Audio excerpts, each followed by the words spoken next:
À Son Excellence le président Ibrahim Traoré, président de la nation souveraine du Burkina Faso, fils de la terre africaine et défenseur de son peuple, que la grâce et la paix vous soient multipliées par la sagesse, le courage et la vérité. J'ai reçu votre lettre non comme un communiqué politique ni une demande diplomatique, mais comme un cri d'âme puissant, sincère et douloureux. Fils du continent qui a tant perdu, souffert en silence et subi tant de promesses non tenues, j'ai lu vos mots plusieurs fois et à chaque lecture, ils m'ont transpercé plus profondément. J'ai entendu non seulement la colère d'un président, mais le cri juste d'un continent longtemps blessé par les doubles tranchants de la négligence et de l'exploitation.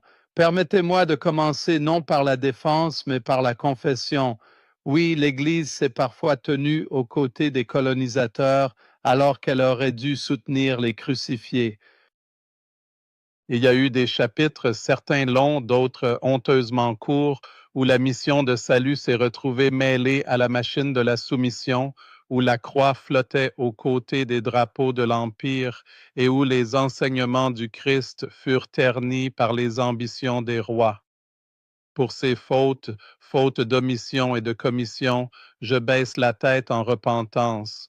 Aucune institution, aussi sacrée soit-elle, n'échappe à l'examen de conscience. Si l'Église veut rester un phare, elle ne doit pas seulement éclairer à l'extérieur, elle doit aussi briller à l'intérieur. Vous demandez si ce papauté sera différente. Ma réponse est claire. Non seulement elle le sera, mais elle le doit. Trop longtemps, la voix africaine n'a été qu'un murmure. Vos dirigeants n'étaient loués que lorsqu'ils étaient dociles et diabolisés quand ils défiaient des systèmes injustes. Vos ressources ont été pillées tandis que votre peuple ramassait ce qui lui appartenait de droit. Mais l'Afrique n'est pas une œuvre de charité. L'Afrique n'est pas un patient attendant que l'Occident lui administre une anesthésie spirituelle ou politique. L'Afrique est le berceau du courage, la source du chant, le battement du pouvoir, la prophétie. Ce n'est pas un fardeau pour le monde, c'est son maître. Permettez-moi d'être clair, comme vous l'avez été, président Traoré, sur l'héritage colonial. Vous avez parlé des chaînes, non seulement celles qui entravaient nos ancêtres, mais aussi des chaînes invisibles qui tiennent encore l'âme de l'Afrique. Parlons en vérité, non comme des adversaires, mais comme des hommes chargés de mémoire. Le colonialisme n'était pas qu'une conquête politique. Ce fut une trahison spirituelle. Ce n'était pas seulement le vol de terre, mais une tentative d'effacer l'identité des civilisations entières avec leur poésie, leurs proverbes, leur cosmologie, leurs rythmes sacrés furent réduites au silence sous des drapeaux et dieux étrangers.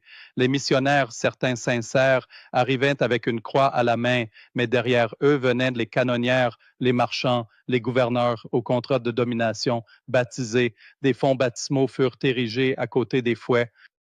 Les Écritures étaient prêchées à l'ombre des épées. L'histoire du Christ, venu libérer, a trop souvent été racontée dans un langage de contrôle. Et bien que beaucoup de ces missionnaires aient donné leur vie au service et que certains se soient dressés contre les pouvoirs de l'Empire, la vérité reste que l'Église ne s'est pas toujours tenue aux côtés des opprimés. Trop souvent, elle a soutenu le conquérant.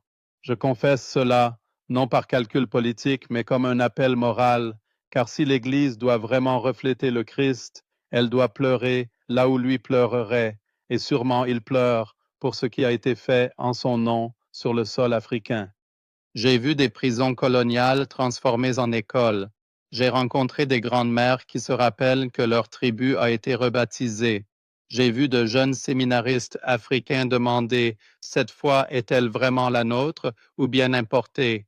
Je réponds clairement, l'Évangile n'a jamais eu vocation à conquérir. Il était destiné à libérer. Le Christ n'a jamais été un colonisateur. C'était un charpentier de Nazareth, à la peau brune, occupé, pauvre.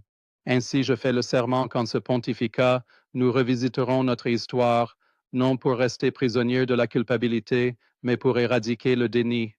Non pas pour faire pénitence avec des mots, mais pour ouvrir des portes avec la justice. L'Église doit devenir non un gardien de la conquête, mais un refuge pour une renaissance culturelle. que le prochain chapitre soit écrit ensemble par des mains africaines, dans des langues africaines, et dans une pleine possession de la foi qui n'a jamais été vraiment étrangère, mais toujours destinée à renaître du sol africain profondément. Sur l'injustice économique, président Traoré, lorsque vous parlez de minerais ensanglantés et de la faim à l'ombre des mines d'or, vous ne dramatisez pas du tout. Vous dévoilez une blessure que le monde a choisi d'ignorer. Cobalt ou uranium, charbon, temps, pétrole a été transformé en malédiction, non en bénédiction.